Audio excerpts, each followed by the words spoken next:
चलो आज आपको लेके चलते हैं एक नई सिटी में, एक नए स्टेट में। सो मैंने ले ली है एक bus to the Newark international airport. ये एक्चुअली कैब से काफ़ी सस्ती पड़ती है and actually is at 1/5 of the price. And look at the beautiful views.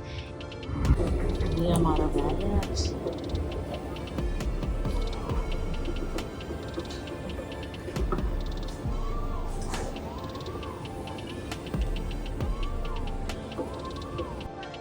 ये बहुत ही बढ़िया जगह बना रखी है इन्होंने। यहाँ पे देखो, आराम से आप लेट के काम भी कर सकते हो। और ये सारे इसमें चार्जिंग पोर्ट्स हैं, ये रे, आराम से काम करो। And then you also have this cable to keep your stuff on while you work. So I think this is great. I really enjoyed. मैंने लगभग 1.5 घंटा बैठ के काम किया बिकॉज मेरी फ़्लाइट डिले हो गई है। And I did not even for a second miss my desk. पीछे का एम्बियंस भी बहुत अच्छा है, तो आपको ऐसा लगता है कि कोई कोवर्किंग स्पेस ही है ये। And then in front is the playing area for kids. Light travel करने का बहुत फ़ायदा तो होता है, आप कहीं से भी कहीं पे जा सकते हो। मेरा गेट वहाँ है A21 और मैं I was sitting at I think A29 for the longest time. और मुझे ये सामान लेके जाने में वहाँ तक सिर्फ 2-3 मिनट लगेंगे।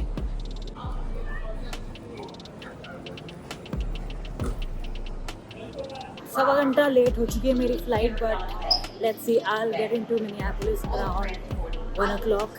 Not very excited about getting in the city so late, but ठीक है, देखेंगे। फाइनली 2 घंटे बाद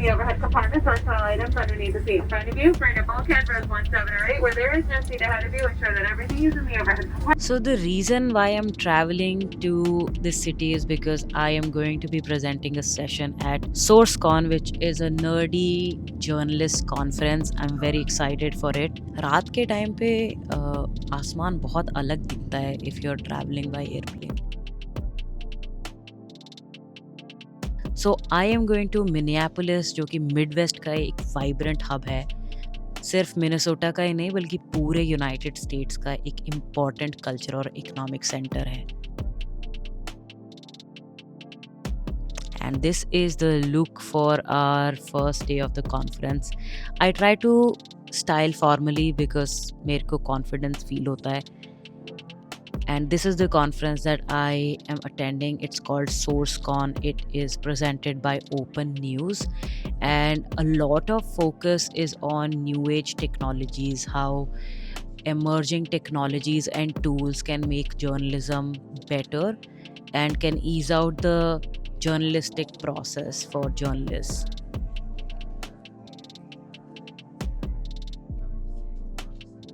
And I love the fact that how these super nerdy presentations use the elements of cartoon and funny elements to make it more digestible.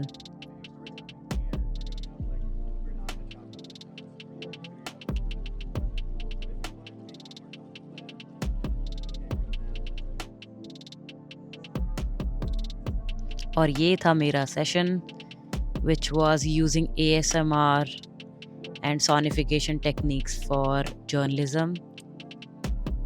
After a good day, the conference comes to an end, and it was wonderful meeting great people, great journalists with so many awesome ideas. But अब काम के बाद थोड़ी मस्ती भी ज़रूरी है। And now that the conference is over, I am really excited to explore the city of Minneapolis. So let's go. ये मेरे लिए बहुत नया था because in New York I am used to seeing subways traveling under the surface. सारी Subway नीचे से जाती हैं एंड मिनियापोलिस में ओवर द सरफेस था। लोकल फेयर भी $2 का है और ऑल डे पास $4 का है, तो हम लेंगे ऑल डे पास।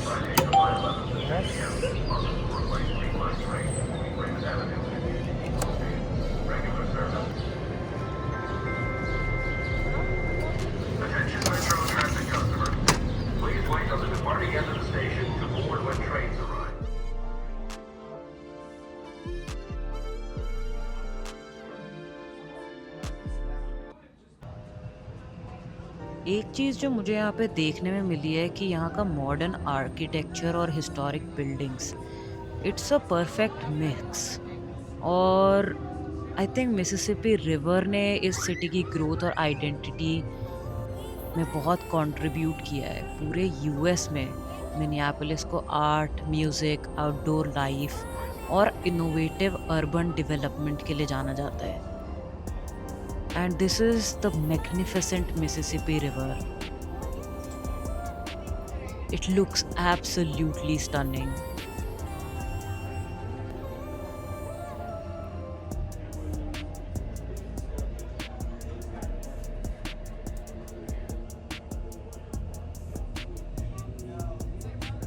हाँ, और चाहे थिएटर डिस्ट्रिक्ट हो, बाइक ट्रेल्स हों या वर्ल्ड फेमस मिल्स और पार्क्स हो, यहाँ पे सब कुछ आपको मिलेगा। It's a very diverse city. Basically ये सिटी हिस्ट्री और मॉडर्निटी को एक साथ सेलिब्रेट करती है और अमेरिका के अर्बन एक्सपीरियंस को एकदम अलग फ्लेवर दिखाती है। जैसे न्यूयॉर्क में आपको सिर्फ अर्बनिज्म दिखेगा, it's just a concrete city, बहुत सारे स्काई स्क्रेपर्स हैं and it doesn't make you feel that you are in a town पर से। बट मिनियापोलिस में आपको दोनों तरह की फील मिलती है। आपको टाउनिश फील भी मिलेगी और आपको सिटी फील्स भी मिलेगी। Now I am travelling to downtown Minneapolis. वैसे मैंने कभी सोचा नहीं था कि मुझे यूएस में भी ट्रैवल करने का मौका मिलेगा इतना।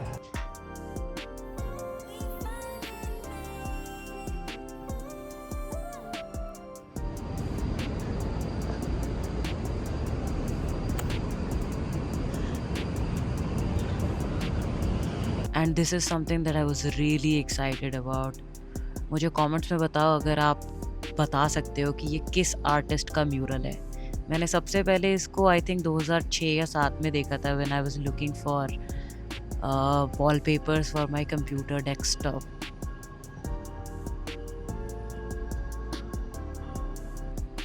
और आज इसको रियल लाइफ में देखा है तो बहुत बहुत कमाल की फील हो रही है।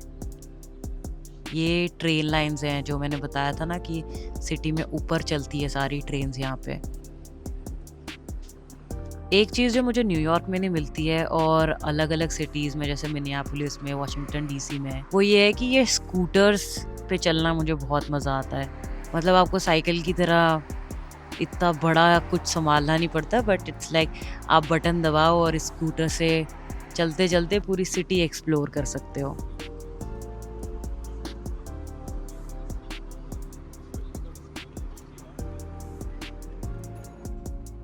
And just look at the architecture. कितनी प्यारी सुंदर बिल्डिंग है ये, and right in the middle of the city.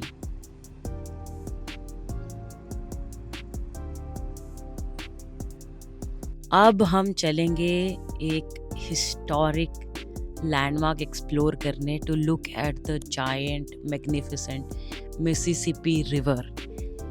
And let me tell you, ये एक ऐसी नदी है जो सिर्फ मिनियापोलिस को नहीं बल्कि पूरे अमेरिका को शेप करती है।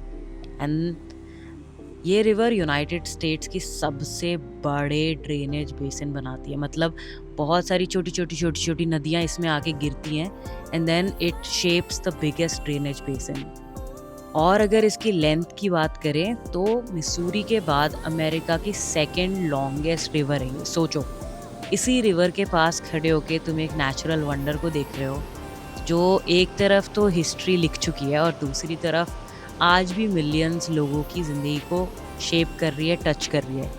इतना इनसिग्निफिकेंट फील होता है ना ऐसे नेचुरल वंडर्स को देख के कि हम क्या ही हैं इस पूरी दुनिया में।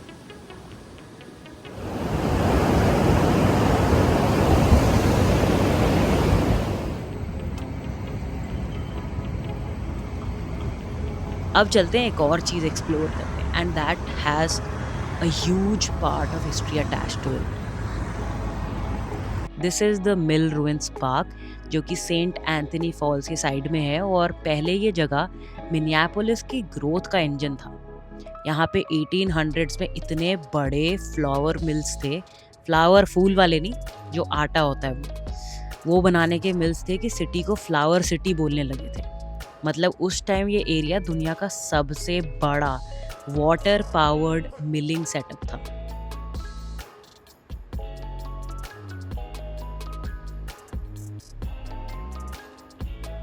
और ये आज भी इतना खूबसूरत लगता है। Everything looks so surreal. ये देखो, ये हिस्टोरिक मिल डिस्ट्रिक्ट है।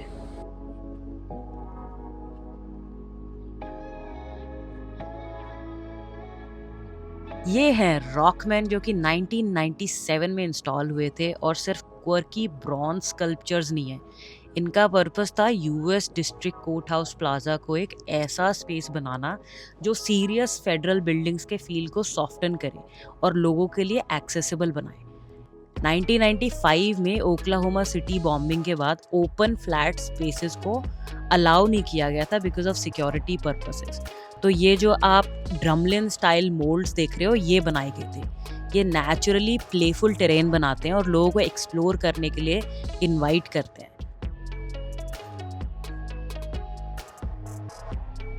टॉम ऑटरनेस के रॉकमैन इन माउंट्स के पीछे हाइड एंड सीक खेलते हैं, जैसे लगता है कि ये आर्ट एक परफेक्ट मिक्स हो। मतलब ये स्कल्पचर सिर्फ डेकोरेशन नहीं, बल्कि कोर्ट हाउस को ह्यूमन, रिलेटेबल और इंटरैक्टिव स्पेस बनाने का एक थॉटफुल एफर्ट है। I'll meet you in my next vlog of day 2 when I will explore other parts of Minneapolis. So till then, stay safe, stay healthy, and keep paying your dues for a better tomorrow.